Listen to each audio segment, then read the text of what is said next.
So I want to welcome everyone to today's session, which is the 9th of the fall 2025 workshops in the history of material texts.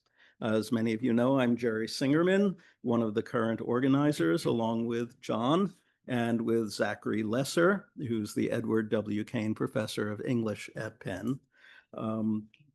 And I will add that we would be far less effective as a trio without the aid of Priya Nambrath, who is the Bristol Schoenberg Fellow in the History of Material Texts, as well as a doctoral candidate in South Asia Studies here at Penn. Now, just now, we ask those of you who are in the room to please write your names on the sign-in sheet that Priya has just sent circulating around the table. Okay, and when you see the sign-up sheet, if you're not on the listserv and would like to be, please just add your email address and you will get Priya's weekly announcements of our programs.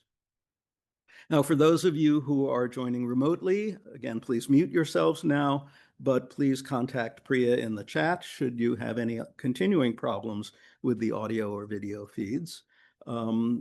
And also, if you are not on the listserv and would like to be, just contact Priya in the chat personally. Now, once we move into the discussion period, please make yourselves known, remote people, whether by posing a comment in the chat, which Priya will curate, or even better, by turning on your cameras and using the raised hand function on your computers so that we may see, hear, and call upon you directly. But that's enough for housekeeping. It's really a great pleasure to welcome Sonja Drimmer once more, and this time in person, to Material Texts.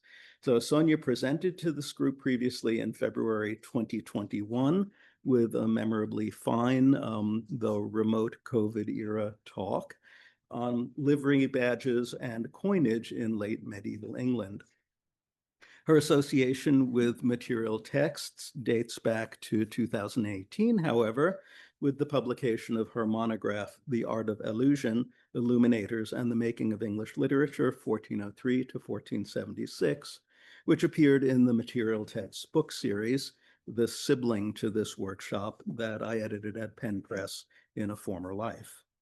And in 2018 that was also the year that Sonja was here in Kislak, I think physically, speaking at the 11th annual Lawrence J. Schoenberg Symposium, the latest iteration of which is coming up next week, I think. November 20th to 22nd. Okay, in a few weeks.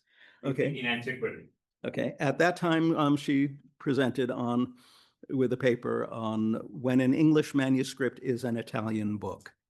So in other words, Sonja Drimmer is no stranger to many of us, but still, in other words, it's just been too long since she's been here, and we're delighted to see her again. Sonja took her undergraduate degree at Brown University, her master's at the University of York, and her PhD in art history, at Columbia. She's currently Associate Professor of Medieval Art and Architecture in the Department of the History of Art at the University of Massachusetts Amherst, though that all might give a more circumscribed sense of her range of interests than is accurate or appropriate. Or if her monograph, The Art of Allusion, is clearly the work of an art historian writing about manuscript illustration, after all, it's also, and one might say primarily, a book about how the production and circulation of those images shaped the English literary canon.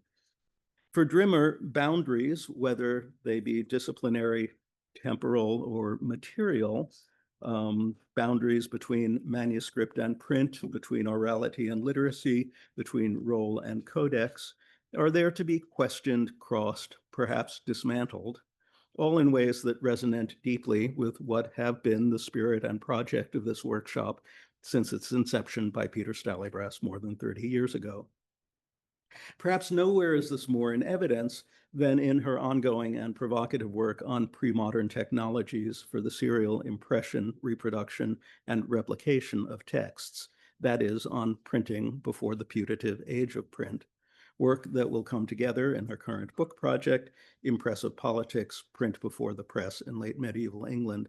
And I should add that the politics part is very important. Another set of boundaries that she crosses is I think Sonja's work in book history or material culture, always manages to get into matters of politics, economics, social class, really expansive issues. So really giving us a sense of where the history of material text, where book history kind of expands outward, what its repercussions are, and why we should all care, right? Her work has been supported by grants from the Samuel H. Kress Foundation, the National Humanities Center, the National Endowment for the Humanities, the British Academy, the Andrew W. Mellon Foundation, and many others. In 2019, she was awarded the Medieval Academy of America's CARA Award for Excellence in Teaching, as well as an in-house award from UMass recognizing the same. Yeah. Her essays have appeared in Modern Language Quarterly, Critical Inquiry, Speculum, the Journal of Medieval and Early Modern Studies, Renaissance Studies, and Burlington Magazine, among many other places. And she's contributed to and co-edited special issues of Digital Philology and of the Journal of the Walters Art Museum. Her recent piece for Art Forum, Machine Yearning on Generative AI's Structure of Feeling, her 2024 article for Art in America, Pictures and Paranoia, AI-Generated Images are inciting widespread paranoia, can art historians help, as well as her earlier How AI is Hijacking Art History, published in The Conversation in 2021, emerged from her current widely followed consideration of the relationship between artificial intelligence and the discipline and practice of art history. Now, I suspect that she will touch on this only glancingly, if at all, in her presentation this evening, though I also imagine that we may somehow get her to talk about it in conversations after the presentation. For now, however, let me turn the floor over to Sonja Drimmer to consider not the new technology of the 21st century, but that of the late 15th with optics, heraldry, and the preprint history of print. Thank you.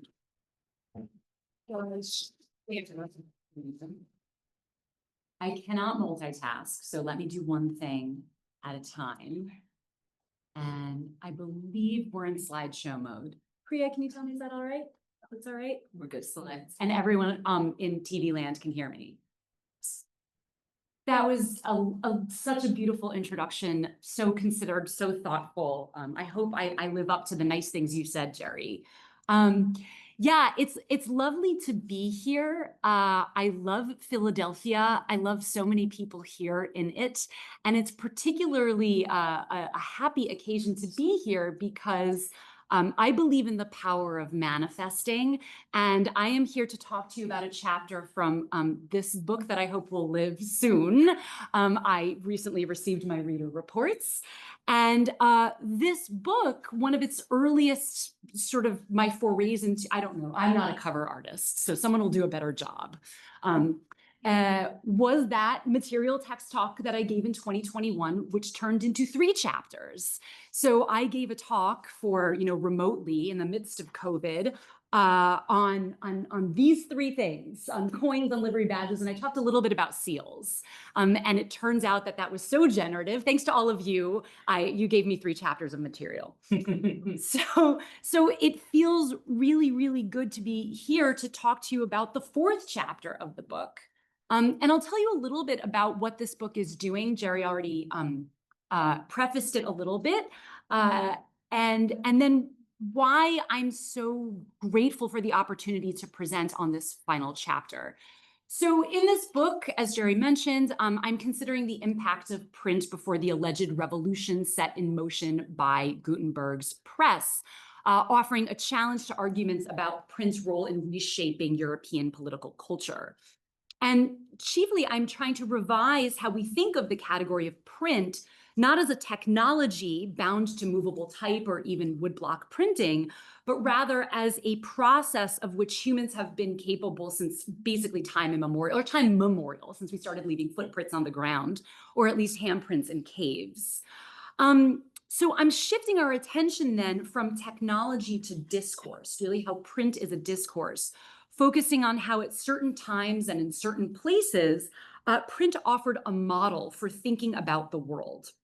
And in the context of late medieval England, coins, badges, signet rings and seals, and as I'm going to talk about today, heraldry, were all conceived of along these lines as a kind of print technology that both made and destabilized political communities. And that's really the more historical argument, is how the discourse of print and the use of objects that can, in the more expansive definition, be considered a kind of print, how they played a role in the lead up to the Wars of the Roses and the Wars of the Roses, informing ideas on how political communities were founded, the ideas of authority, authenticity, value, trust, agreement and perception, which I'll be talking about today. So this chapter, it is the one that is the furthest removed in terms of the relationship between what I'm talking about and print as a technology, because I am talking about heraldry. And so I had a premonition, and it turned out it was correct, that this chapter would need a little bit of work in terms of tying it more closely to the topic of the book. And so I am very much looking forward to hearing you help me do that as I move into my revisions. And I can think of no better way to get this ball rolling than to talk about this guy and tell you a little story about him. So a few years before Parliament issued a restraining order that mandated a 12-mile distance between the royal ambassador Edward Grimston and the king, so King Henry VI, Grimston had his portrait painted by Petrus Christus. Oblivious to the royal estrangement that would later befall its sitter, the painting declares in vivid tones Grimston's status as the king's representative. Standing before the portrait, we encounter him in an intimate space, his body pushed up close to the picture plane and visible from the waist up. In his right hand, poised just above the lower edge of the frame and between his chest and the beholder, he cradles a Lancastrian collar of S's, a sign of his service to the king. And this is the livery badge that was distributed by the king to those who were loyal to him. And behind Grimston, two shields carrying his coat of arms hang from the wainscoting of the back wall, each visible above his shoulder. Bracketing this ambassador for the king within this envelope of space are the emblems of his representativeness, and his representationality. A livery collar of the king bridging the boundary between him and those who have come to visit him, and his coat of arms defining the farthest limits of the room that he occupies. Now, even scholars who take a dim view of Christus's artistic achievement, and there are many, concede that his representation of Grimston is innovative in its composition. An early practitioner of the, quote, corner space portrait, Christus was, in Panofsky's words, quote, enamored of perspective. Yet, never have the shields with Grimston's coat of arms featured in these discussions. Heralds of an old medieval order at odds with emerging models of the modern self, these shields are incompatible with the other work that has been assigned to this painting. And yet, in this compressed and irreconcilable room where the sitter's eyes are encountered frontally while his nose and ear tilt toward the three-quarter view, where a lateral wall of indeterminate length plunges between the foreground and the background, where the wooden beams of the ceiling thrust up and away, and where the panel of the back wall promises, but it withholds a perfectly even horizon line, the thin slivers of shadow to the left of Grimston's shields affirm the inclination of our view. And in that affirmation, they reiterate the face of the man they identify. The shape of the shields subtly echo Christus's own head, capped by the chaperon that cuts a blunt line across his forehead. The red verge that defines the shield's width mimics the scarlet collar that peaks above Grimston's doublet and curves up his neck. Actual shields hung on the wall, not merely floating labels on the painting's surface. Their dimensionality and painted reality designate this as a diplomatic encounter. This is a space of representation in its most literal sense, where to see and be seen by this man properly, we have to approach him on the bias as visitors and not mere beholders. Now, perspective is a social form. It is a contract, an agreement about how to express the visual encounter between subjects and objects in space. And one of the preeminent venues for articulating the sociality of perspective in the 15th century was the coat of arms. Now, this to some might seem like a ridiculous statement to make, not least for the century that was responsible for one-point perspective and for the Albertian window. And yet, both Petrus Christus and his subject Grimston, the English ambassador Grimston, understood heraldry's perspectival sociality well. Both the artist and, as we will see at the end of my talk today, the sitter leveraged the coat of arms to establish the terms of a particular kind of encounter. So the purpose of my talk today is to gloss the terms of this encounter anachronistically with an object printed 40 years after this painting was painted. Now, the object is the Book of St Albans, and you have a nice, thanks to Nick Herman, you've got a nice facsimile of that manuscript out on the table. This is widely lauded as the first book printed in multiple colors beyond just black and red in England, and the only one that was printed in that panoply of colors for 200 years. Narratives of its technical novelty, however, obscure the conventional nature of this book's engagement with print. For not only was impression a robustly theorized concept prior to the introduction of the printing press, but medieval treatises on heraldry, of which this is one, were venues for its theorization. Reading Grimston's portrait alongside the Book of St Albans reveals how heraldry gathered its communicative and its social energy from its foundation in an optical paradigm that was print avant la lettre, so to speak. Now, because late medieval heraldic science was grounded in the science of optics, treatises on the subject lent themselves to political allegory, a way to talk literally about conflicting points of view. So if optics has become in modernity a common metaphor in politics, and we hear about it all the time, then the heraldic objects and texts that I'm going to bring together this evening reveal how literal the union of optic and politics was in the 15th century. So let's talk a little bit about the Book of St Albans. This was the 8th and the final imprint produced by the so-called schoolmaster printer. The Book of St Albans comprises 4 treatises on hawking, hunting, a history of arms, and the science of blazing.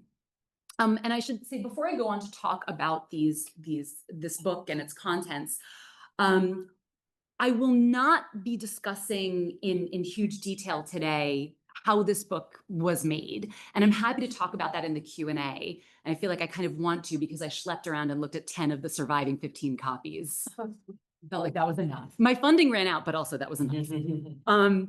So we can talk about that, and I will be, I think, separately publishing an analytical bibliographical study of this book. So hold that in reserve if you do want to chat about how it was made. So what are all of these treatises? Well, they're linked, by a taxonomic impulse that correlates knowledge of the natural order with knowledge of the correct language used to describe it. Equally significant to the compilation is the importance of seeing things correctly. The possibility for discordant positions to threaten heraldic expression is a current that runs throughout the Book of St Albans, and it operates rhetorically to establish the social utility of first seeing correctly, and second, putting the correct words to what one sees. So just the Book of Hawking, it is not really about how to hawk. It's not an instructional treatise in that respect. It's about the nomenclature. It's about knowing all the terms that are appropriate to hawking. So heraldry in this sense is nothing less than a distillation of politics itself. It is a set of terms that must be agreed to by a community to have any kind of locutionary or juridical force. And I'll keep coming back to that idea. So significantly, the first rule that the author prescribes gives rise to a perceptual problem. So there's a little bit of a preface, and that's what, for those of you who can see what's on the table here, that's on the verso. But on the recto, there's our first coat of arms that's being described.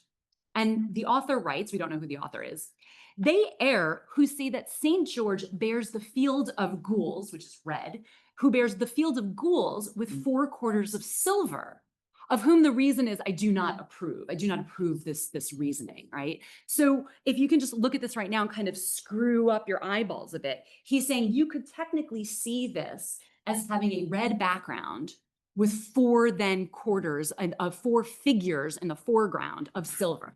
But that's not right. This is instead a silver background with a red figure on it. Yeah.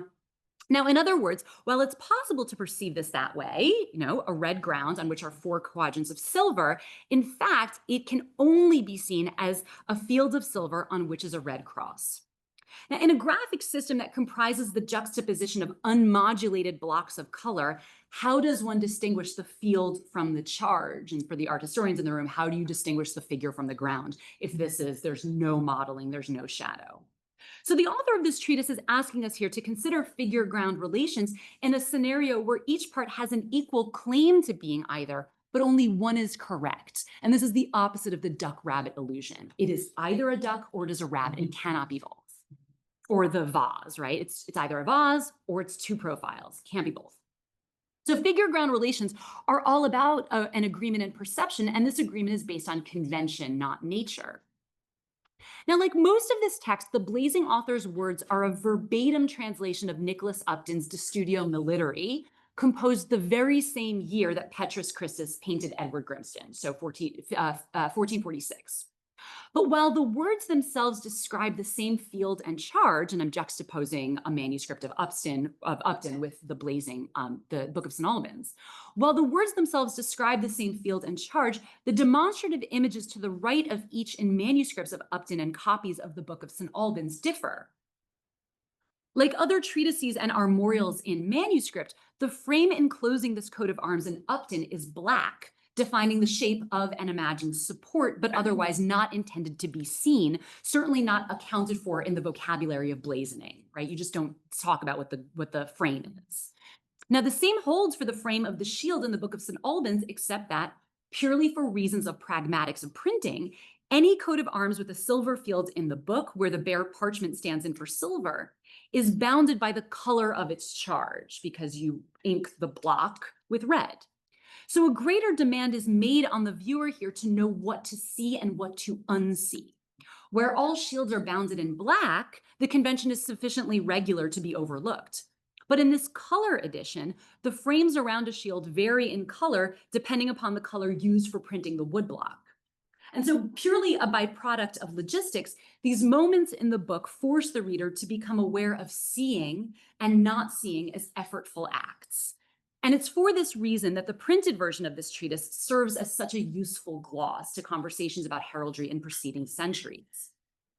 In order to appreciate the significance of the blazing authors and Upton's excursus on figure-ground relations, though, we need to go back to the middle of the 14th century to the person who was responsible for this very logic. That person is the Italian jurist Bartolo di Sassoferrato, whose Treatises de Insignias et Armis is the earliest known legal treatise on heraldry. What I'm showing you here is an English manuscript. It's an English copy of Bartolo. Partly it's for window dressing, but also it's because I try not, when I'm talking about England, I try not to talk about any sources that were not available in England, and Bartolo circulated aplenty in England. Here's one copy to prove that that's all that is. So you're looking at an English copy of Bartolo. Critical to the logic of his treatise is a question that lies at the foundation of heraldic science. What is the right side and what is the left side? In order to determine where to place colors and charges and the order in which to describe them verbally, heraldry requires a consensus over directionality. It's all well and good to say that the right side, or heraldic dexter, corresponds to the right side of who's wearing the coat of arms. But what if the coat of arms were to appear on that person's back? Without a consensus over this matter, a lawless state of misapprehension could reign. For Bartolo, the only resolution to this matter lay in the irrefutable dispositive force of optics.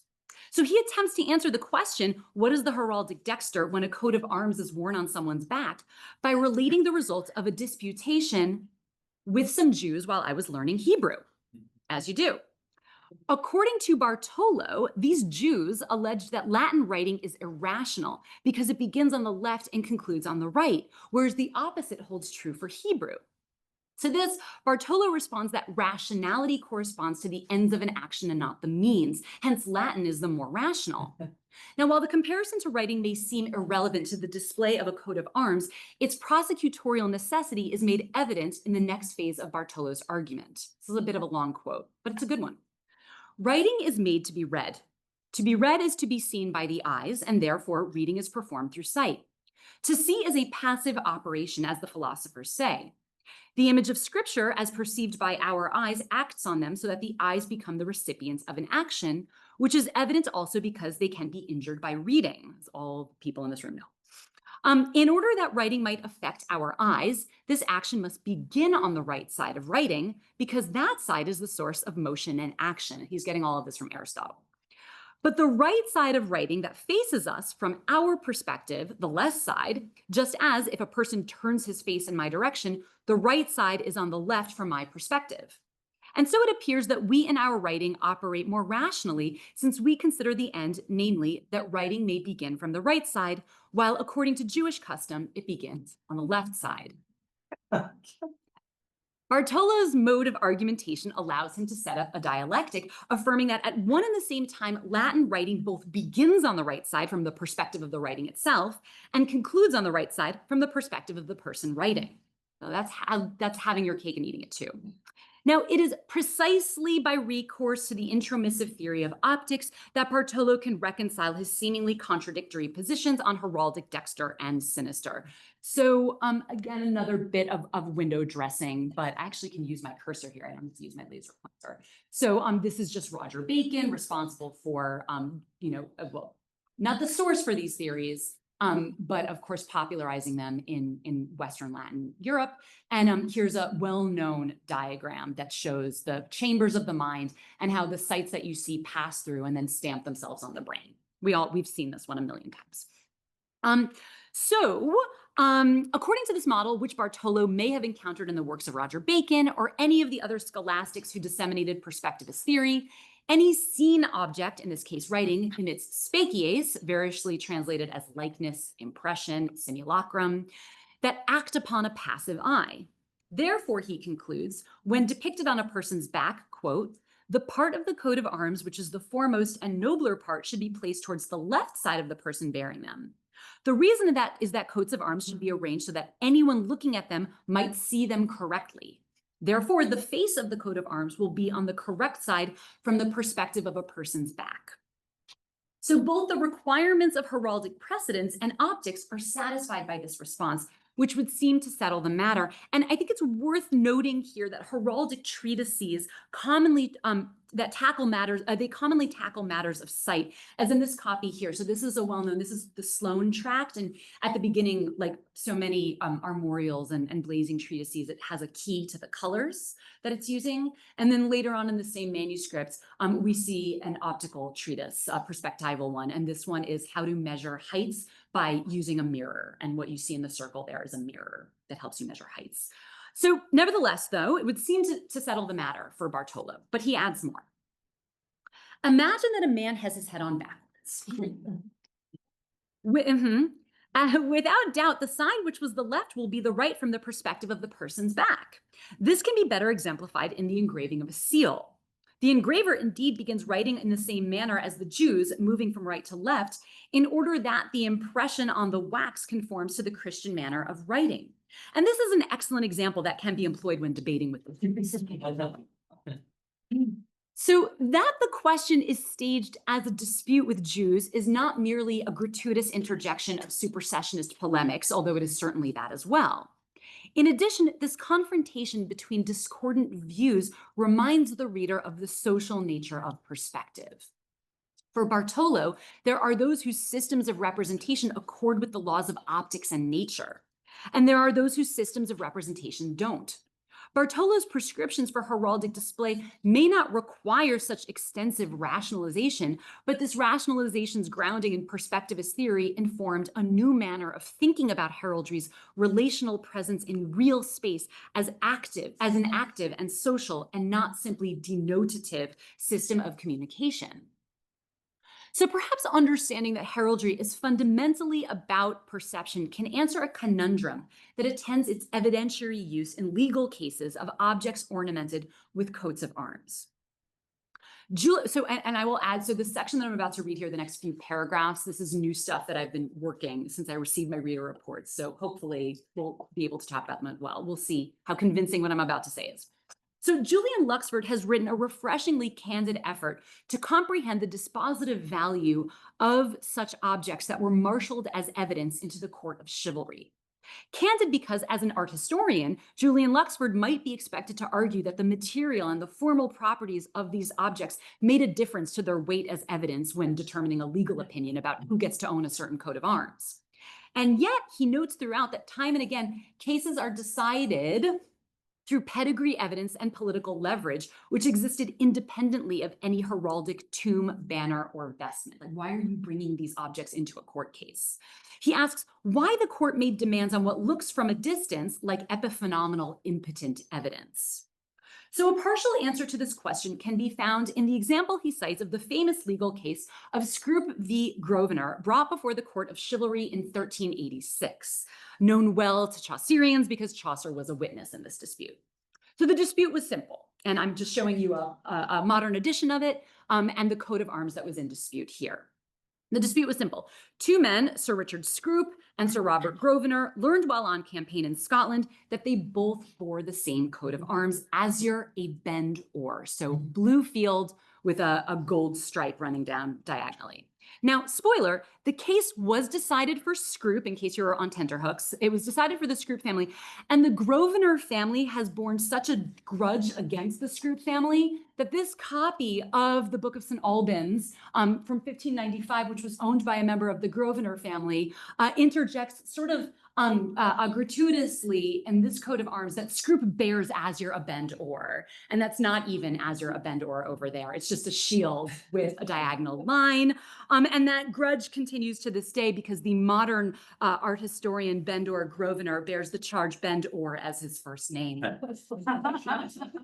Fabulous. They also had a racehorse named Bendor. So, okay, only the depositions on behalf of Scroop, for whom the case was ultimately decided, survive, but they follow a pattern. Lay deponents attest to military campaigns in which they witnessed a member of the Scroop family bearing the coat of arms azure a bend or.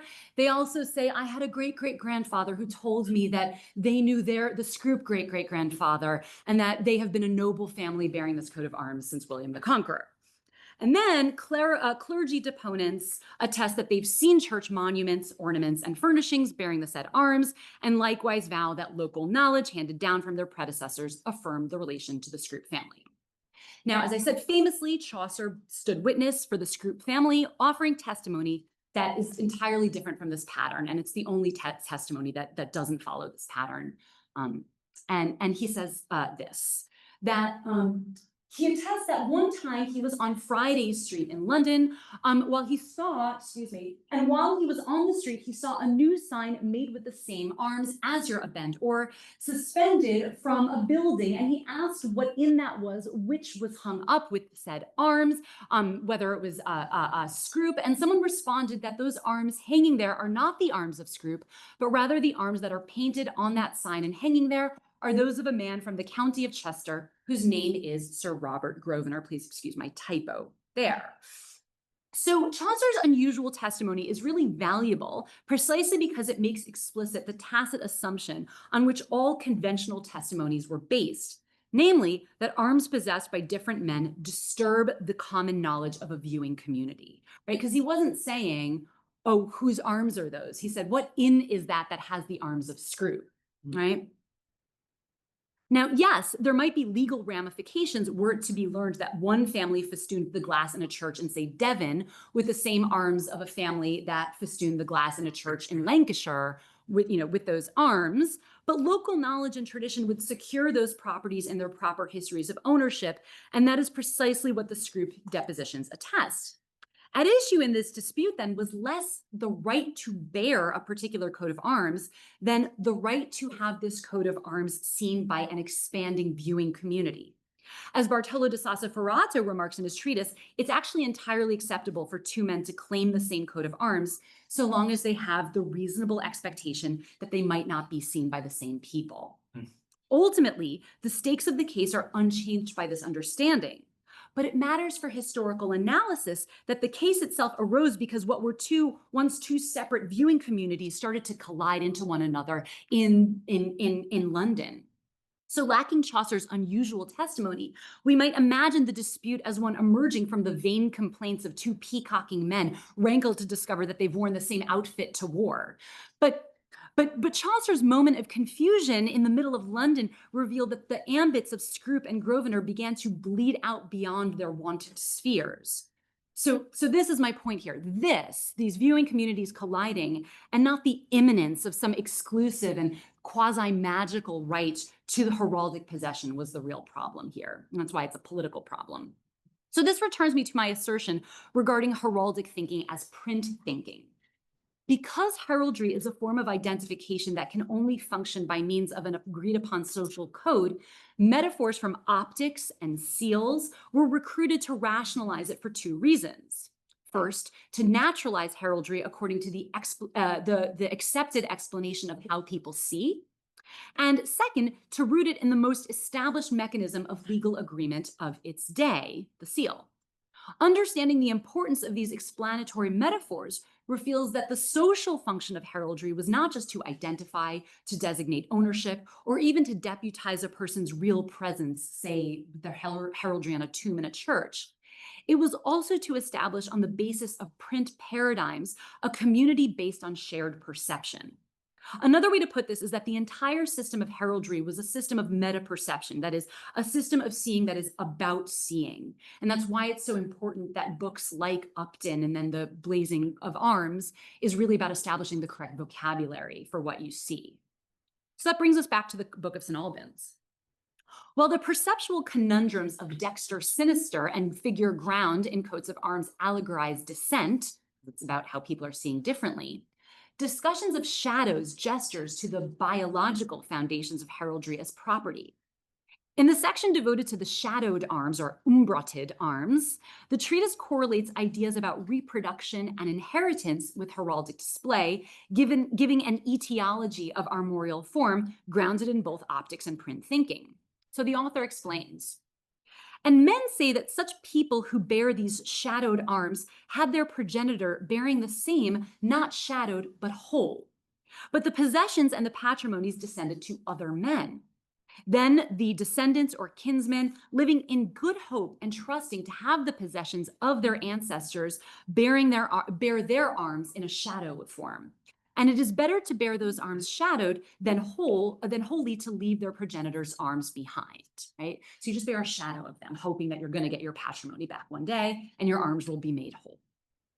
So in short, arms that feature the shadow of a charge are borne by those descendants who have claim to title and property, but to whom that property has not descended. Living in hope of recovering their claim, they do not forsake their progenitors' arms, but instead bear them in a form of shadow, as you kind of see here. Both retrospective and prospective, the traced line that comprises shadow arms connotes absence of the form it traces and projects return, a shadow of things to come. So a deep quarry of thought informed this passage, and I'm not going to go into this long excursus that I do in the chapter, but it encompasses Pliny's excursus on the origins of painting in the traced contour of a shadow cast upon a wall, which Upton lays out in his armorial treatise, Luke's assertion that Christ was engendered by means of God's shadow cast upon Mary, and contemporary obstetric theory, which envisioned procreation, in John Trevisa's words, as form printed in matter. So time prevents me from excavating all of the operative paradigms here, but I will say for the moment that it is no coincidence that as heraldry came to be conceived of as an inheritable marker of proprietary claims, it was theorized on the basis of these print paradigms. So the figures in the Book of St Albans demonstrating what a shadowed, umbrated or shadow charge looks like lean heavily on the viewer's ability to see precisely what is not shown on the page. In one, the one that you're seeing here, 4 cusped brackets describe the contours of a cross without fully outlining it. And this is meant to be ore, it's meant to be gold. Just dipping really briefly into how this book was made, it seemed that the schoolmaster printer couldn't figure out how to print sufficiently well in yellow, so it's all hand tinted, and it was all done at the press. But the other colors were. For the form to be expressed as a shadow and not the border of a complete cross, it averts the fullness of its shape. So you have to kind of screw your eyes up to see it as a shadow. You have to make an effort.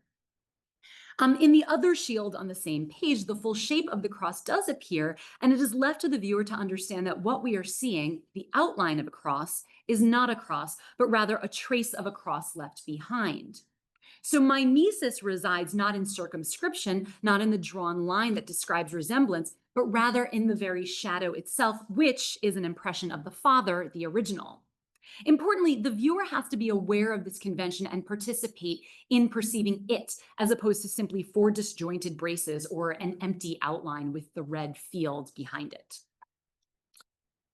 So when Edward Grimston fell from royal favor just 4 years after Petrus Christus painted him, it was his coat of arms and hand that entreated the king's gaze. Following a decade of service to the king, Grimston was indicted and removed from office by a common petition in Parliament against him and roughly 30 others, all part of a massive shakeup following rebellion at home and territorial losses abroad.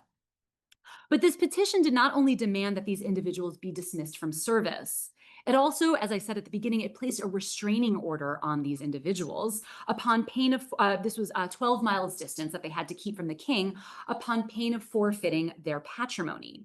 In other words, it ruled out visual exchange between these men and the king. 3 letters of increasing desperation from Grimston to King Henry VI survive. And you're looking at one of them here. And across 2 of these letters, Grimston invokes his coat of arms 4 times, 5 if we count the wax impression of his armorial seal that appears at the conclusion of the letter that I'm showing you here. So this one, the most extensive of these letters, is a mise on a beam of self-representation. And it goes like this. Grimston knows that he is accused of having colluded with the King of France on one of his diplomatic missions by withholding information from the English king and taking bribes in exchange. He swears that he never suppressed anything, writing immediately to the king with his, quote, own hand, quote, word for word, the information conveyed to him by the French king and his council. In closing the letter, Grimston pledges, and for as much as for the causes before said and other of God's visitation, I neither dare nor may come to your highness at this time in my person, and that to the people's understanding this should not be thought no feigned, no pretended supplication, the more largely to verify and to bind me to that is written here, I therefore fearfully have taken upon me under the protection of your high magnificence to sign this with my hand and the poor seal of my arms, for the more credence and record, your humble true liegeman, Edward or E. Grimston. So as promised, beneath the sign-off appeared Grimston's signature and seal applied to the letter as if it were an official document. Grimston signed his name with a flourished line below and floral motif to the right, and to the left in hardened red wax and protected by a plaited rush guard, an impression of Grimston's seal with his heraldic achievement. The textual and material terms of this plea speak the same language as does Petrus Christus's portrait, but because so much attention has focused on the picture's presentiments of modernity, the intersubjective effect of Christus's arms and the livery in his hand have been all but invisible as constitutive of a relational form of the sitter's subjectivity. Significantly, Edward Grimston's face, far from a document of his unique likeness that our historians have wanted this role to play or have assigned to this painting, far from a document of his unique likeness, is actually based on the same pattern as that of the Carthusian whom Christus painted in the same year. It is, as far as recognition of his self is concerned, almost beside the point, and it certainly does not merit mention in his epistolary plea demanding or asking that the king look at me, right? So instead, Similar to his grasp on the collar of S's that slinks over his thumb and grazes his index finger, Grimston invokes his own hand, and he uses it to bring a trace of his physical self into contact with the king, whether the king himself handled this frantic letter or had it read aloud to him. Likewise, the seal engraved with his coat of arms and impressed into red wax on the surface of the parchment vouches the truth of his testimony. Like the heraldic escutcheons hanging in the background of his portrait, the red wax impression of Grimston's armorial seal on this letter gives weight and a material reality to the writer's arms, asserting their presence so that he may be seen properly across legally unbridgeable space. In painting Grimston's arms in perspective, Christus was not anticipating modernity. He was anticipating the sitter's own need to recruit heraldry's perspectival sociality rooted in print paradigms to make Grimston legible as a particular kind of subject to the knowing viewer. Thanks.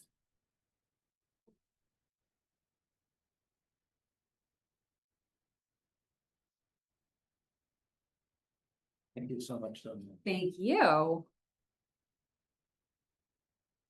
Floor is open. Thanks, that was really interesting.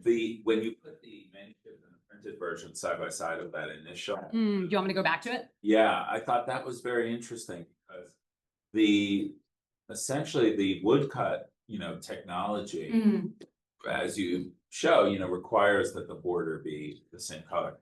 To my eye, the printed one is much easier to mistake as a red background because it goes beyond it's much easier to see those white, the papered white as being something placed on top of the red. Wow, yeah. When the red goes beyond its boundaries, whereas in the other, the black sort of is, as you said, it's kind of like conventionally neutral border. Yeah. So I wonder, given what you were saying about the way that this figure is used to emphasize the kind of difficult perspectivalness, but also he's making, I don't know how he's making this absolute, that's incorrect if you see it this way. Yeah. Where that authority is coming from. But, is there something in the printed, that would you say there's something about printing that kind of exacerbates or accentuates that, that rabbit duck effect there? Yeah. So this is, thank you for this question. And I hadn't actually talked about how even complicates the figure ground question because of the border itself. I love that. So one of the things that I talk about in this chapter is how this book is excellent specifically because it defeats claims about the perfecting capacity of print. That this is a technology that made the communication of information, more easier and more perfect. And this is, this goes beyond disputing William Ivens's unfortunate comment about like making exactly repeatable pictorial statements, right? But this book itself, which is seen as this technological milestone, actually it's a worse communicative apparatus for that, like it's doing a worse job. And one of the things that I've been thinking about and why I bothered doing, trying to figure out how this book was printed, and it was such an ass. Like there was no return on investment here. And I don't think that it was to make it look more like manuscripts, because there are plenty, as you'll see here, where the colors aren't included in the early part of that volume.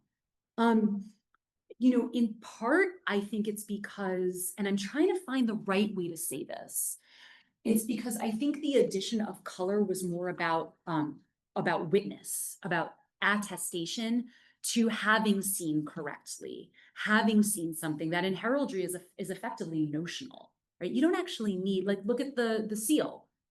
Look at the seal that we have over here. You don't need to see the color in the coat of arms because there's a community that guarantees. So I'm kind of straying a little bit from your question, but I don't think that any of the problems that ensue, this is where I'm getting with this. I don't think that any of the problems that ensue from the confusingness of having printed this in color are deliberate, but it is very convenient to the argument that I am making about how print wasn't all that. About how, print wasn't this perfecting apparatus. Yeah. Davida, next, but are there any mistakes of images that are reversed? Because that's confusing if you're starting to print, right? Not in this manuscript. Funnily enough, I'm thinking about I'm including a kind of counter example in the conclusion. I want to do a counter example of an early print technology that had no bearing, had no discursive bearing in English society, just to show that it's not the technology that makes a difference. It is use patterns, right? And so movable type, so to speak, was used to create floor tiles in 13th century churches. And it's possible that some of them were even dipped in thin, watery clay to create the patterns. And those were reversed. So it's like, we're used to this, I think, at this time. Like the heraldry in those, as well as the letters, show up reversed in floor tiles. Yeah. So that by this point, I think they were pretty good at it. Yeah. Right, Davida.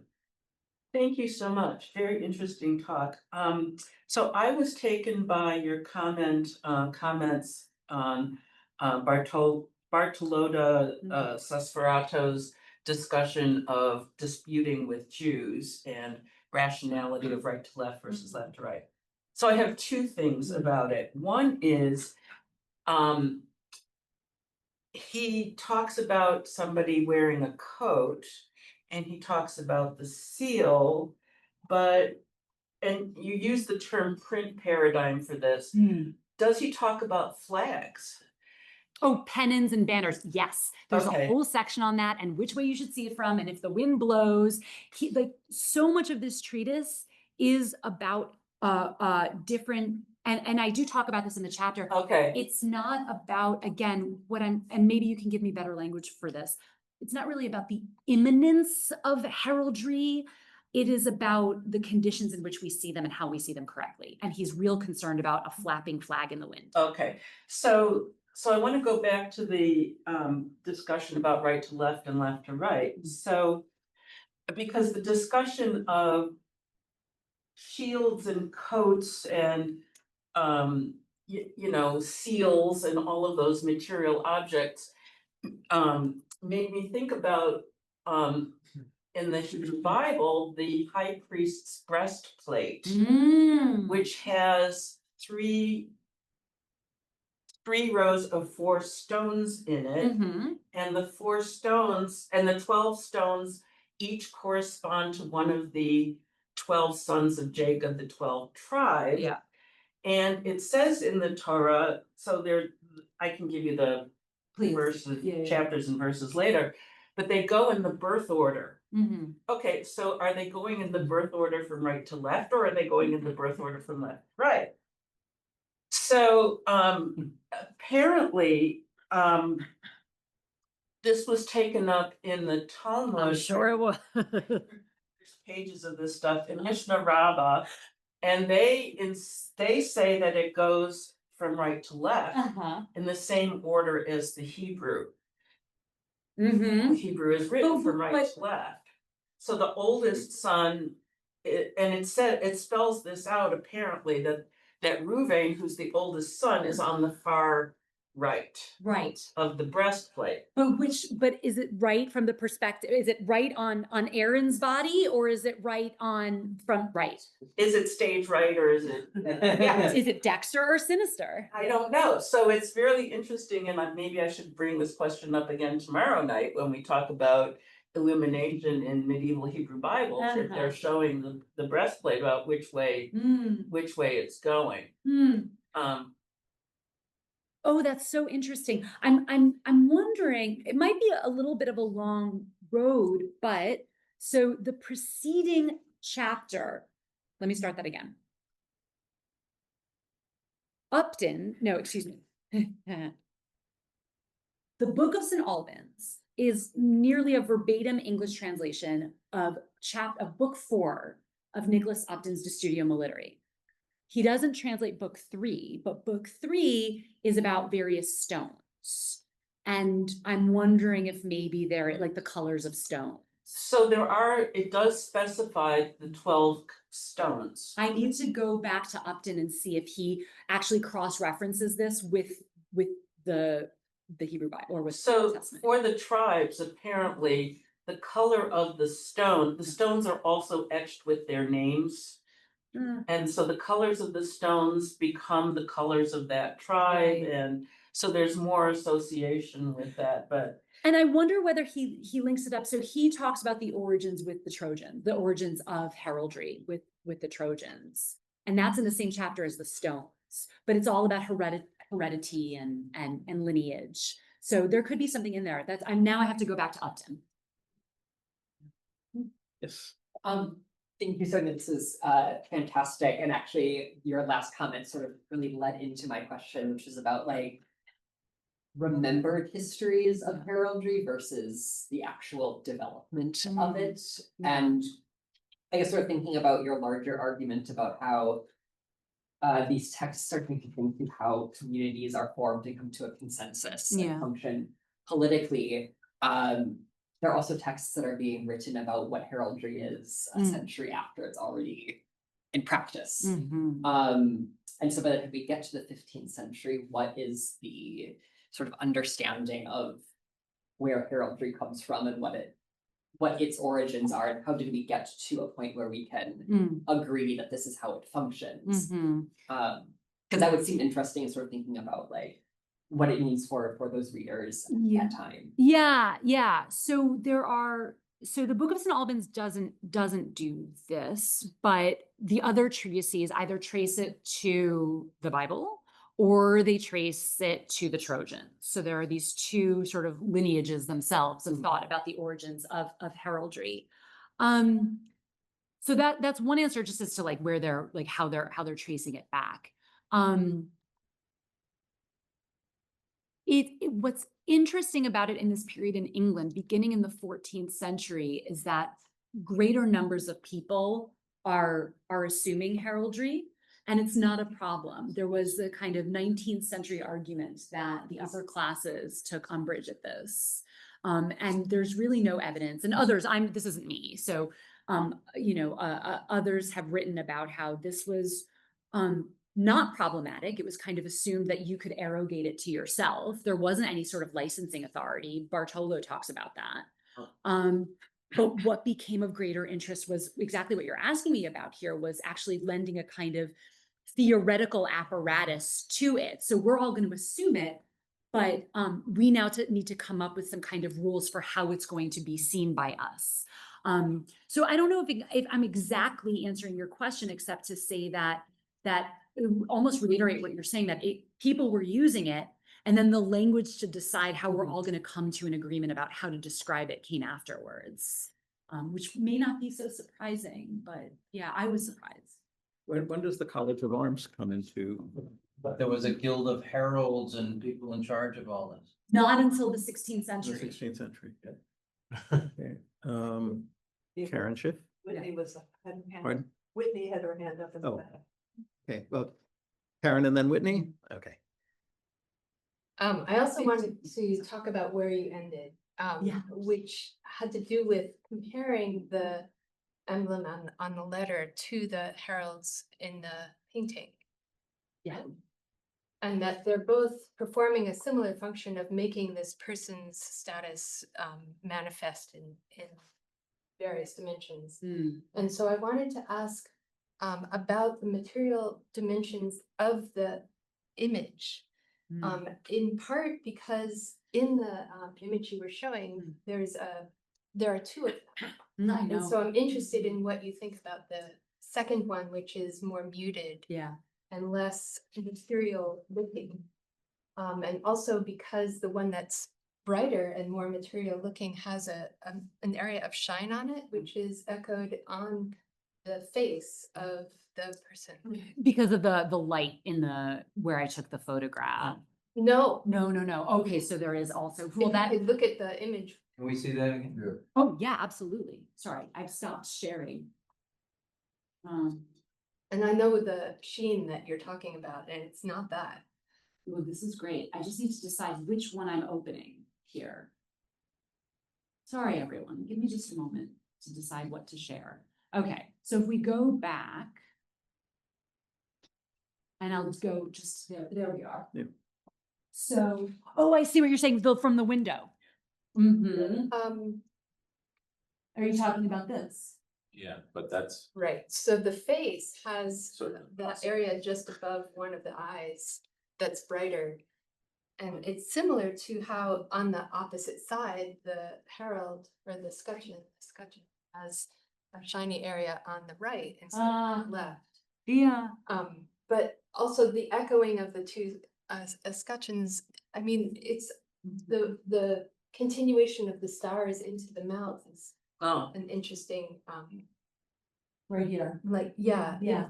Just the choice of where he put them. So yeah, so thank you for that. I wanted to write, this is an admission of failure. I wanted to say something useful about the doubling of the coat of arms behind him.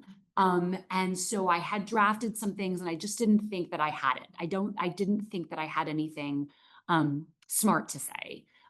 Maybe you can help me. But I will say, with this one, it's you absolutely cannot see it here. There's a little bit of shadow.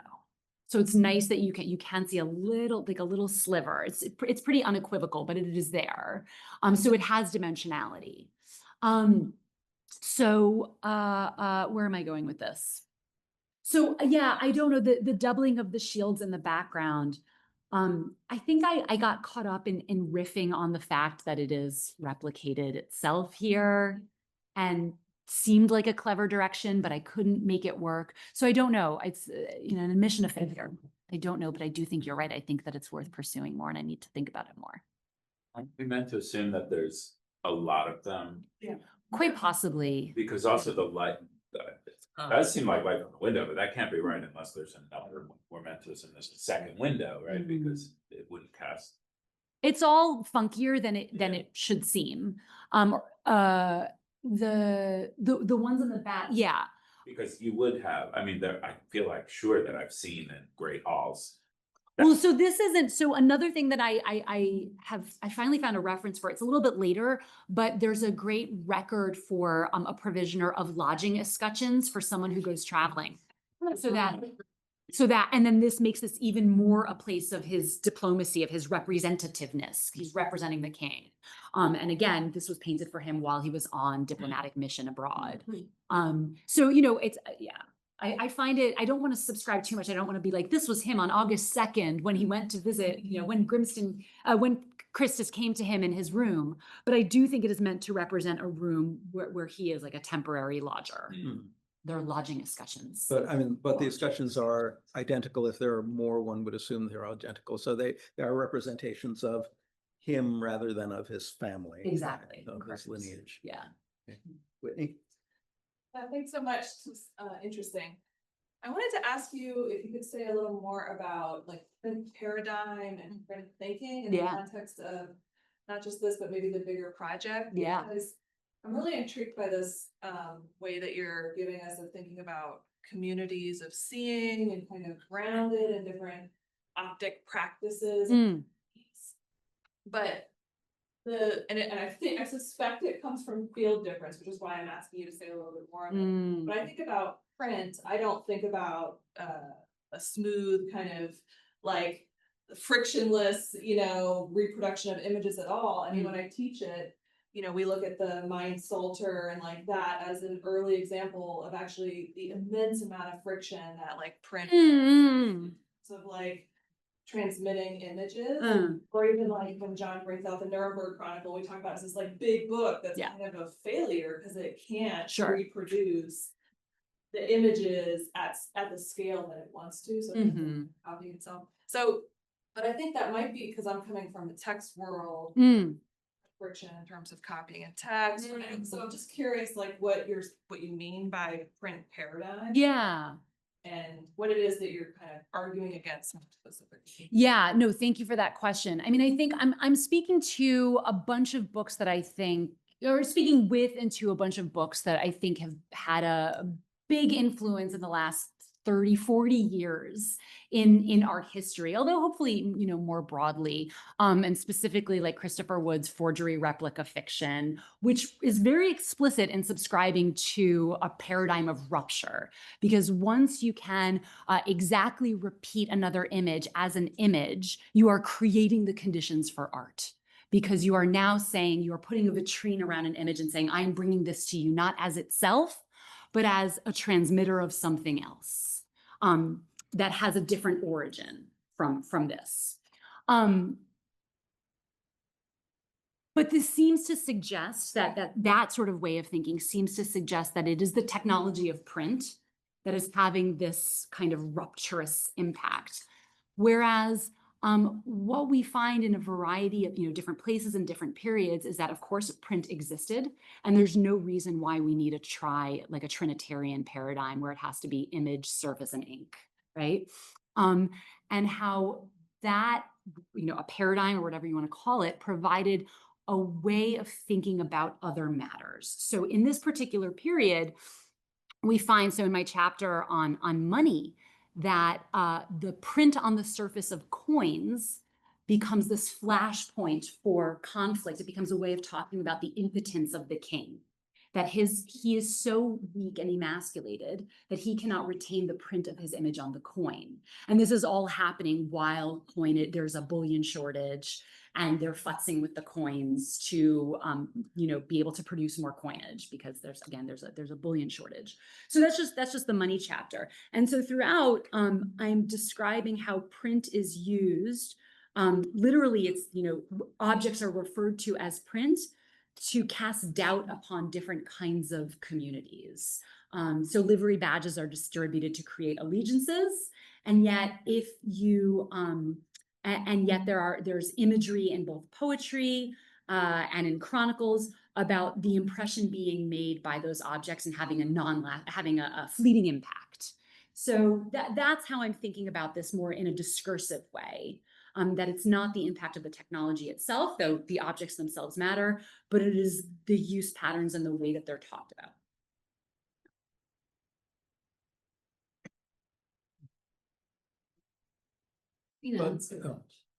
Yeah, William.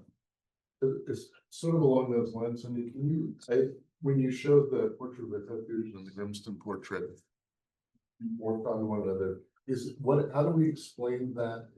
Do we explain that in terms of the use of some kind of technology of reproduction? Are the scales like no? I mean, no, because the Carthusian's been cut down a bit, but they're pretty. There's hypothesized it's a pattern.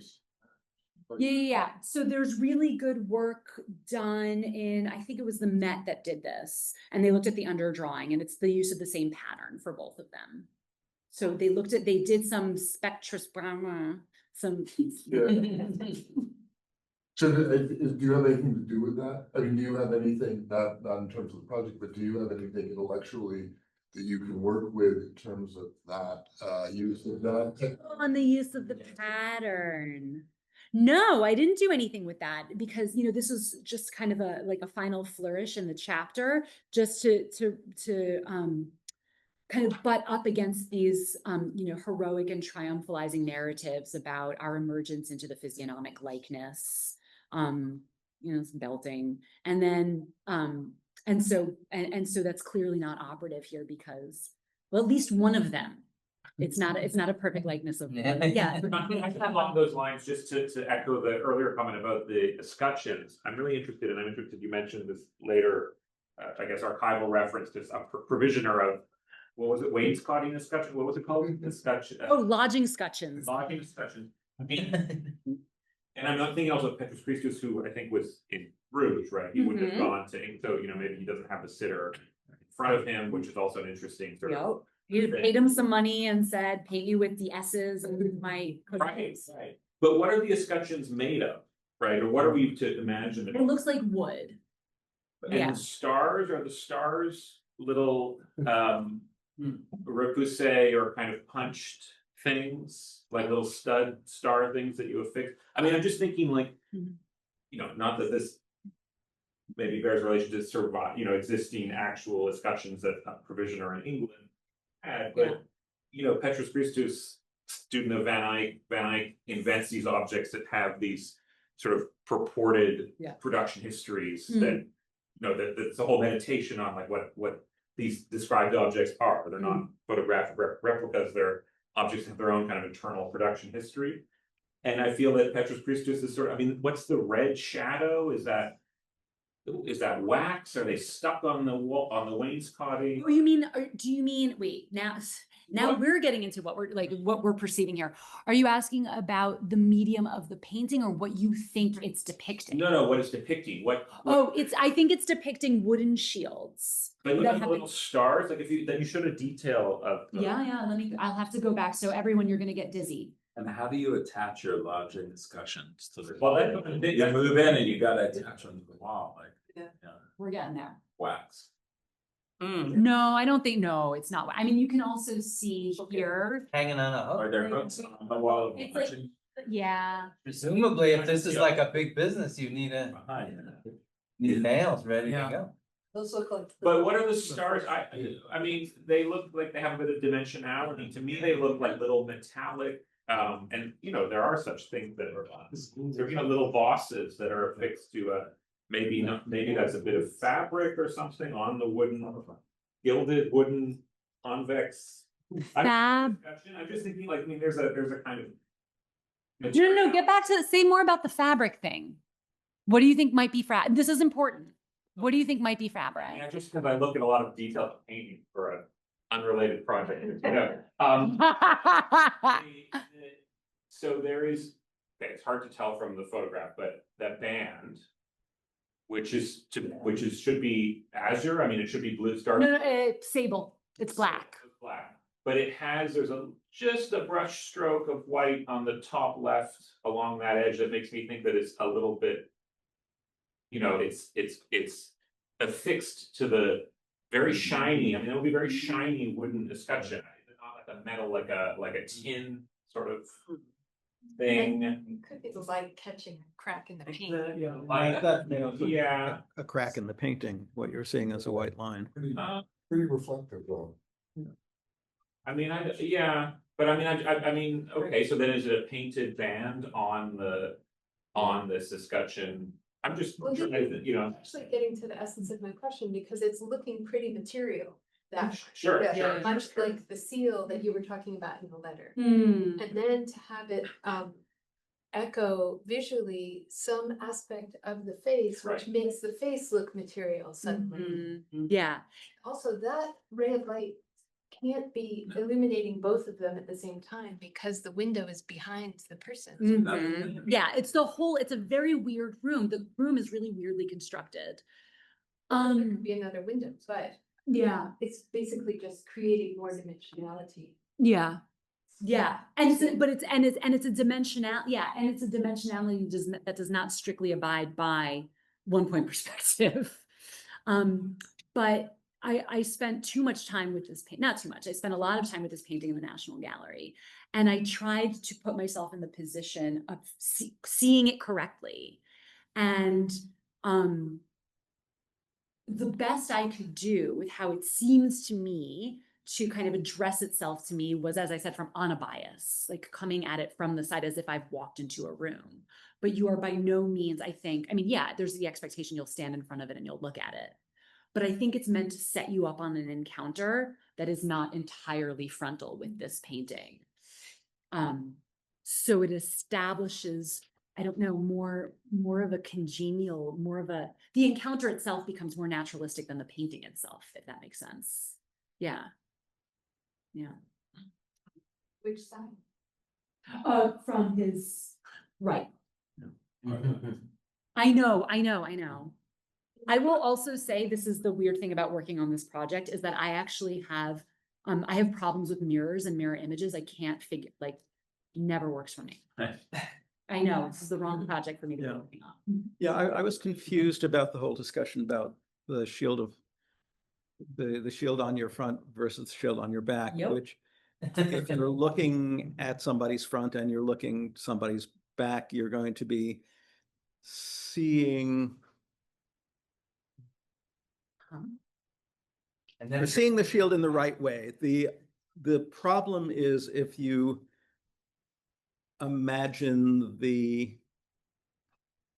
there being one shield with the image that is like passing through the body, and you're That would be- seeing that same that same image that you see on the front, if you're seeing it on the back, that's reversed.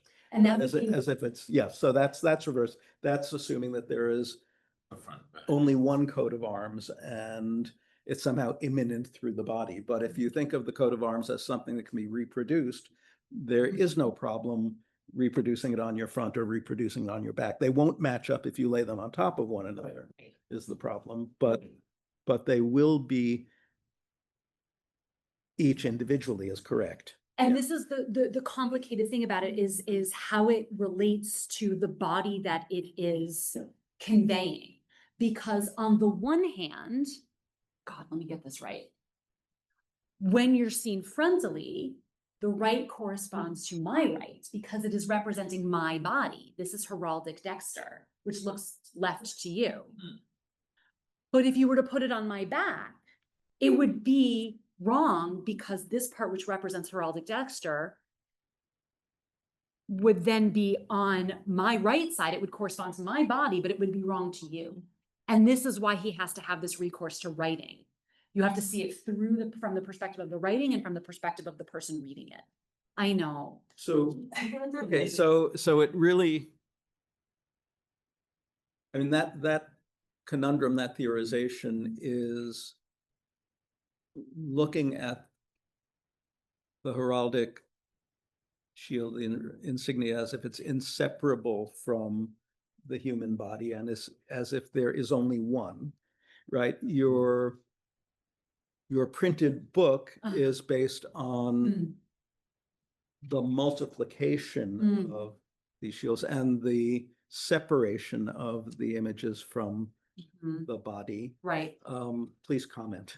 No, this is the part that I'm having a really hard time articulating this because at one and the same time, it is something that embodies because in its originary form, the right side is on the right of the body.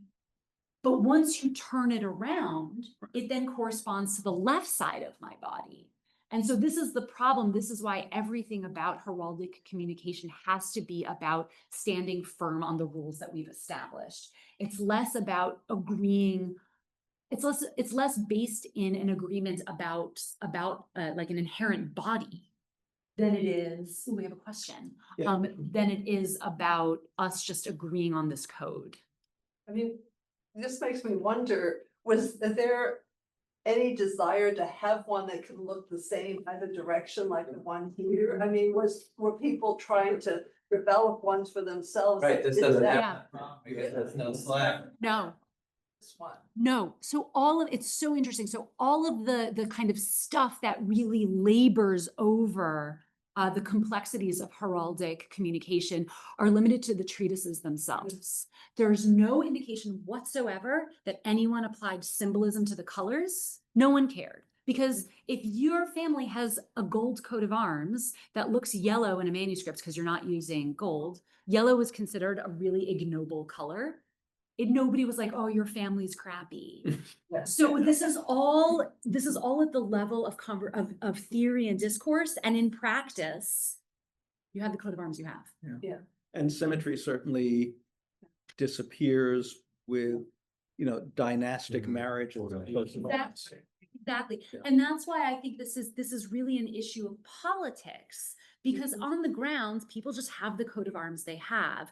These treatises are about something else. Okay, there's a question from Elizabeth Fuller, so please unmute yourself.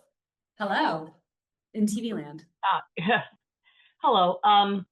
Yeah, I was thinking about a couple of things that have been mentioned.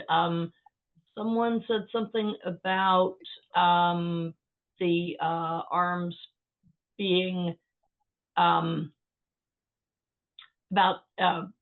perhaps not intended originally for replication, or the fact that in book it was rather new to have them replicated in books.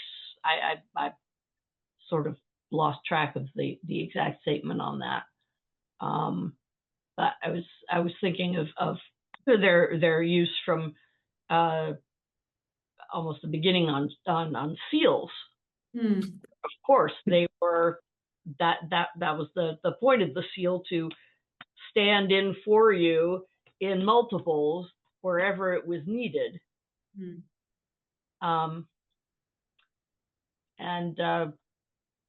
Yeah, as far as which way round, in practical terms, the purpose of arms is identification, and especially early on, quick identification on the field, and it's complicated enough when you have to learn one symbol per person, but to always remember which direction things are going, and to say, oh yeah, this is the back version of that. I think that, I mean, that somebody had to sit down as theorists and say, no, we can't. This is the reason we have to keep it in one direction, but practically speaking. Yeah, if I may jump in, question about the arms identifying the individual. If Grosvenor is on the field with some of his servants, right, do they have his coat of arms, or is it only the principal who is wearing the coat of arms? No, can deputize. Well, you can have those who are with you wearing your coat of arms. So. Part of your list. So that complicates. I mean, that's another kind of replication of the coat of arms, but it. Rules get more complicated later on with inheritance and what retainers are allowed to use, badges that include the arms but are not full arms, etc. So yes, and thank you very much. It's more complicated early. Yeah. Further questions. I mean, I assume we have no